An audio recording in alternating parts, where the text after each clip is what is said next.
As I explained last week, today I'm covering more than just Birthright Part 2. I'm actually going to be covering all of the Worf-related parts of Part 1 as well. So we are still on Deep Space Nine for a little while, and Worf and Geordi are involved in their aqueduct problem, though there is still time for a lunch break. I don't see how you can eat that stuff. It tastes like liquid polymer. Delicious. Man, this is good. I should see about getting a job on this station. While Worf is enjoying his lunch, he's watched by a Uridian information broker, who slips over to offer to sell info about his father. Worf's father, not his own. I don't think people would fork over big bucks to hear how his dad clipped his toenails while watching the all-grasshopper football matches. Shrek here. That is his name, really. Who could have known? Shrek says that Worf's father is still alive. After the titles, Worf takes Shrek aside to explain that his father is dead, but Shrek insists that he knows otherwise and would like to discuss a price. Perhaps we could negotiate an exchange. The location of your father Did I mention our special Angry Klingon discount? Shrek says that many Klingons survived the massacre, taken alive to a prison camp, and he has the location. A Klingon would rather die than be taken prisoner. I should kill you for spreading lies about my family. It's a very good discount, trust me. Worf leaves in a huff and returns to his post, peeved. And so you must pity poor Lopez, who shows up with a duty roster that has an error in it. And so Worf reacts like the guy was sliding his testicles all over Worf's station. He even barks at Riker at one point. Clearly he needs to find a way to relax and unwind. So he heads down to his quarters to perform some Klingon martial arts. I'm not impressed. Human martial artists do that with wood instead of fragile glass.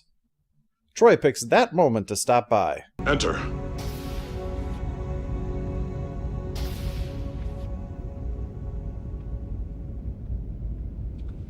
Did the table do something wrong? Great, even Troy's busting my balls now. I've sunk lower than Wesley. He finally explains about the information broker and the implications of dishonor. If my father were alive, it would dishonor his sons and their sons for 3 generations. Even Alexander would bear the burden of guilt. And he's doing a fine job of dishonoring himself on his own, thank you very much. It's at this time that Worf went to hang out in 10 Forward and Data brought up his vision of his own father. As Worf explains the importance of pursuing Data's vision, it clearly is dawning on him that he's realizing that he can't turn down a chance to discover if his own father is still alive, regardless of what the consequences of it might be. So he heads back to take Shrek up on it, but conditionally. Excellent. I can provide you with the coordinates. No. You will take me there. No, it's not possible. And all I have for transport is a donkey. Shrek keeps making excuses, but Worf considers dropping him off this railing, and that seems to change his mind. He'll see money from this after all, assuming that it's legitimate and not fake news. Of course, that's the problem with fake news. Nobody labels it as such. Coming up next is sports and weather, but first, our fake news report, we turn to our fake news correspondent, Vreenak. It's a fake.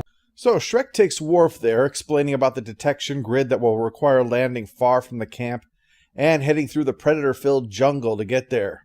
He warns Worf that if he is not there in time for the pickup, though, he can spend the rest of his life playing George of the Jungle here.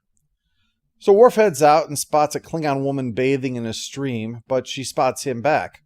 She assumes that he's someone from the camp come to peep on her, which actually raises the question of where peeping falls on the Klingon honor scale. That's one for the referee to sort out. Worf's appearance spooks her, but he assures her that he has come to help. She returns to the camp while Worf sneaks his way inside, seeking the source of Klingon singing. Everyone's a critic, I guess. Worf asks about Moog. Turns out he did die after all. Fell in battle like a warrior. So, that's nice. He can hold his head up high, assuming, of course, you know where it landed. But the guy he's talking to says that things aren't as simple as Worf thinks they are, as he learns when the Klingons hand him over to the Romulans, bringing us to Part 2.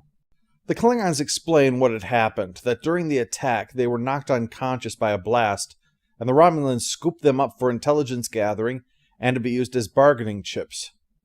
Tokath, the Romulan in charge, was a kind jailer, all things considered, and when it was made clear that the High Council would not acknowledge the existence of Klingon prisoners, he offered to let them just go.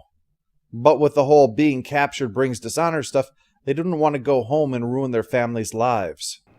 If he had been captured, as you were, if I had found him here, I would be glad to see him. There is no room in my heart for shame. Not when you've had the stuffing kicked out of you as often as Worf has. I can only hope that if my son came here, he would be Klingon enough to kill me. Well, he's going to be a fun cellmate, isn't he? After the titles, Worf shows his displeasure at the changes here. Like this guy using a weapon to help till the Earth, and this girl, Bile, that Worf saw bathing, says that they're safe from all the fighting out there, that they have found a way to live in peace here. Yep. Kind of reminds me of Isaiah. I can't help but think it's appropriate given what's going on. They shall beat their swords into plowshares. Nation shall not lift up sword against nation, neither shall they learn war any more. That kind of hippie crap pisses Worf off to no end. Well, his attempt complete, Worf is ready to head back to Shrek, but he'll need to escape the camp. But before he gets the chance, Tokath swings by to explain the camp to Worf. When the Klingons refused to leave, the Romulan High Command said that they had to be killed, unless Tokath stayed with them. So, he had to give up his entire career to save their lives. That shows that he's hardly what you'd expect from the evil Romulans that we're used to seeing. He and one of the prisoners even married, and not in a creepy Tasha Yar kind of way either, the genuine two-way street kind of love. All well and good, but Worf isn't interested in looking for some Romulan love here, so he rigs up some device that he pulled out of the door controls.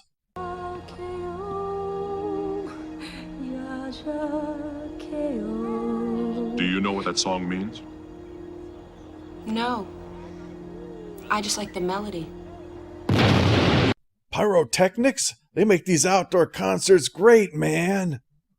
Worf seizes the opportunity and heads to the rendezvous with Shrek, only to get jumped by Tak, the kid who was farming earlier. He's no problem, but he does slow Worf down enough for the Romulan guards to catch up to him, and they are not happy with this situation. So they stick him with a tracking device so that he can't disappear again. Well, with nothing else to do, Worf heads outside and begins practicing his Klingon martial arts. Luckily, there's no tables nearby.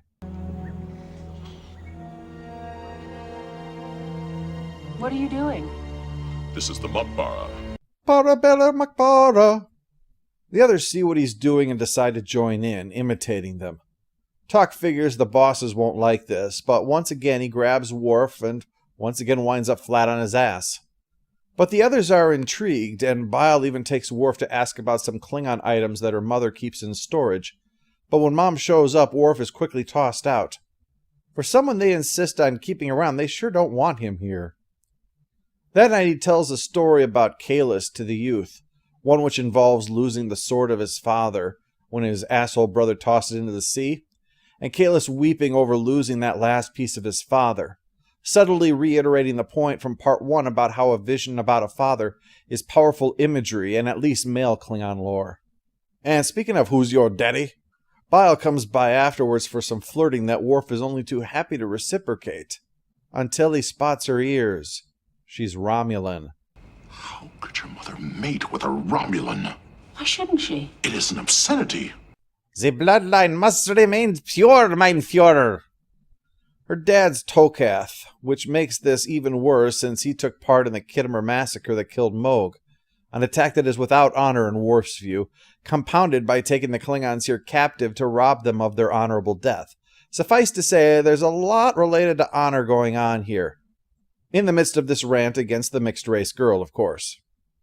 The next day Worf comes by to apologize, but for some reason she's not receptive to, "It's not your fault that you're an abomination." So, time to spread some joy this way. Worf spots the young people playing a game with a hoop, so he shows the correct use for the pieces, as a game of practicing aim for hunting with a spear. Tak doesn't approve, again, but a little reverse psychology is all that is needed to get the kid to want to play the right way. And after this, to whitewash that fence for Worf's aunt. Lucky thing you people have replicators, that's all I can say. After some pointers, he finally gets it, and Worf suggests a real hunt to try them out. Tokath naturally thinks that this is stupid, but with Worf swearing an oath not to leave, it's enough to convince the Klingons to trust him. You will go with him. Take a weapon. If he breaks his word and tries to escape, kill him. Are you talking to me or to him? Obviously, I'm talking to him. But no, this is not a trick on Worf's part. They really do get into the hunt. In fact, so much so that they wind up running late coming back. You should not have sent the boy with him. If he has been hurt, Don't worry, my friend. He'll come back after all. A warrior keeps his word, isn't that so? This would be such a fun dinner. I have so much gloating planned.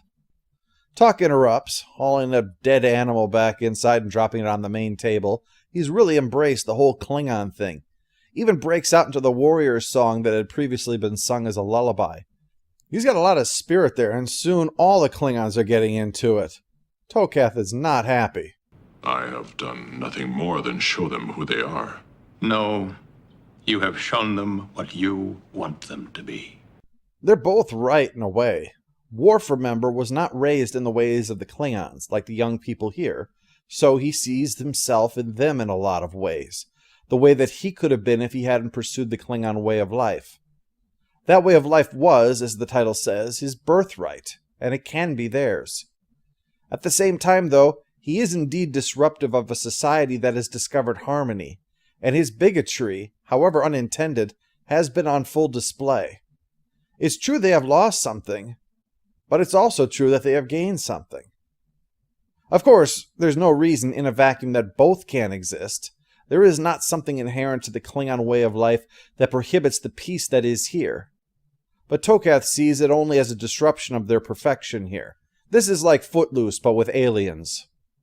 Well, if Worf isn't going to accept their way of life and stop screwing with their society, then he'll be executed. Worf accepts that fate, but Bile swings by to help him escape into the jungle. Although with Shrek long gone, that's just eking out an existence in a predator-filled jungle. And no matter how Bear Grylls Worf might want to be, he's not going to survive out there indefinitely on his own with nothing to help him. Besides, he'd rather die as a Klingon and set a good example, but Bile is pissed. He doesn't want to stay here, but she can't leave with him, because obviously Klingons would not accept a half-Romulan. So they decide to just make out for a while in a sort of compromise.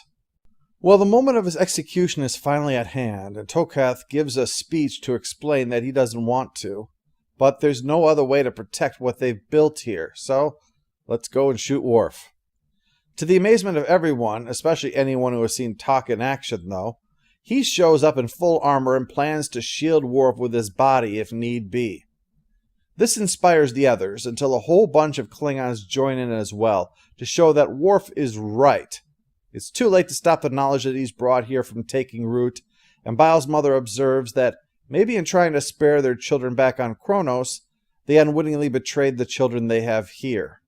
Tokath comes around, or at least knows that if he shoots them all, she's not going to do that special thing he likes on his birthday. So Worf and whoever wants to go will be able to be taken away on the next ship that arrives, with the understanding, though, that no one can ever mention this place. And with the kind of continuity we normally get in Star Trek, I think that's a pretty easy promise to keep. Post-episode follow-up. Annoying character goes to the weird way this two-parter was put together, so I had to write 2 scripts simultaneously. What a pain in the ass.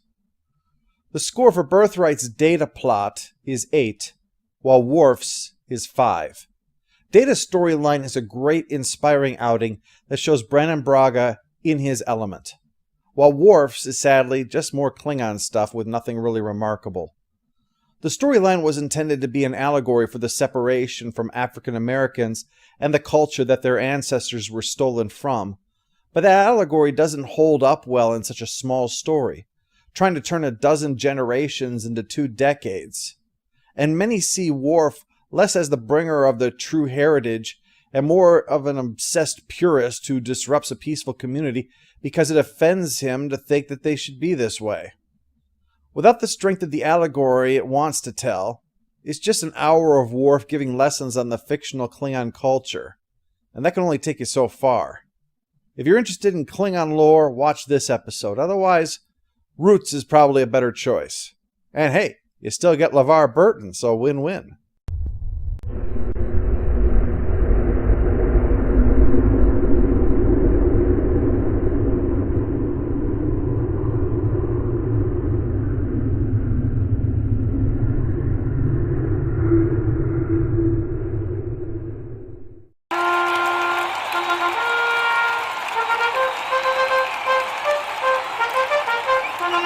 All hail the Overlord! All hail the Overlord! I am prepared. Very well. But I recommend that you look up from time to time. The arboreal needle snake likes to attack from above.